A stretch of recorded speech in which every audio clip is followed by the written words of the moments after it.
Somaliland ha noolaato ha jirto ha waarto reer Sanaag ha noolaadaan reer Salaad ha israacaan reer Cergaaba ha noolaadaan Somaliland ha noolaato bismillaahi raxmaani raxiim marka ugu horeysa waxaan jecelahay kulmiya wax weyn buu qabtay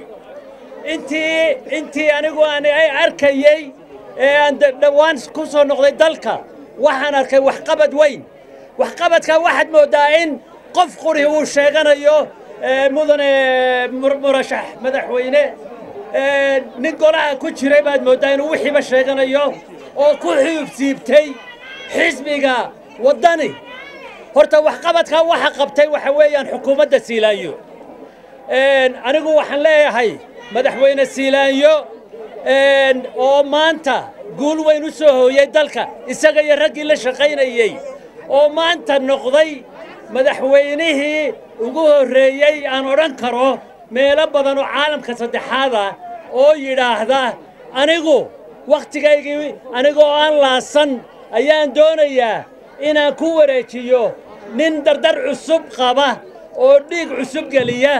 oo galiya juhdi cusub galiya qaranka Somaliland kaasoo ah Muuse Biixi Cabdi anigu waan ku hambalyeynaya waxaan kaloo leeyahay madaxweynaha ha loo duceeyo oo ha lagu sagootiyo inta markaan idhaahdo waxaan jecelahay inaan halkan ka sheego inaan wax badan uga soo joogay gobolka Sanaag iyo magaalada Cergaabo waxaan u soo joogay magaalada tan oo kala xidhan waxaan u soo joogay 19 iyadoo aan nabadi ka jirin Sanaag oo dhan waxaan u soo joogay iyadoo aan maamul u dhisnayn waxaan u soo joogay iyadoo aan ciidamo jirin waxaan u soo joogay iyagoo beelaha Soomaaliland ay kala shakisan yihiin waxaan u soo joogay oo aanu dhex fadhinay iyagoo kala cararay oo kala yaacay waxaan u soo joogay iyadoo rag u kacay raggii halkan ay ka muuqdaan ninkii u dambeeyay odayga halka ka hadlay Cali Barra kamida rag badan oo halka jooga baa jira Somaliland qayba maaha Somaliland bari iyo galbeed maaha Somaliland malaha beelaha hareeraha jooga male Somaliland male beela dhexda jooga male Somaliland waxa leh Somaliland shacabka Somaliland oo dhan baale waxaan u soo joogay halkaas oo khad cagaaran leh baan u soo joogay waxaan u soo joogay iyadaan ciidamo qaran jirin waxaan u soo joogay iyadoo aan maamulba jirin waxaan u soo joogay Hargeysa laftigeeda oo khad cagaaran jiray horta anigu intaaba waan soo joogay waxaan idin sheegayaa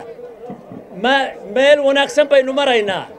kulmiyana waa shaqeeyay run ahaantii wuxuu ku daray wixii jiray buu wax ku daray wax weyn buu ku daray wax muuqda buu ku daray Muuse waxaynu ka rabnaa oo aniga uu ballan qaaday saaxiibkay wuxuu ii ballan qaaday cadaalad wuu ii ballan qaaday inuu dalka ku maamulayo wuxuu kaloo ii ballan qaaday in uu ummadda horumar gaarsiinayo wuxuu kaloo ii ballan qaaday inuu musuqmaasuqa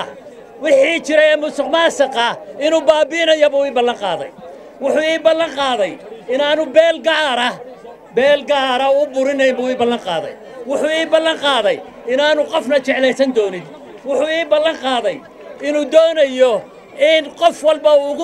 ugu qabto waxa uu la soo baxo qof walba aqoontiisa iyo raganimadiisa iyo daacadnimadiisa iyo wadaninimadiisa iyo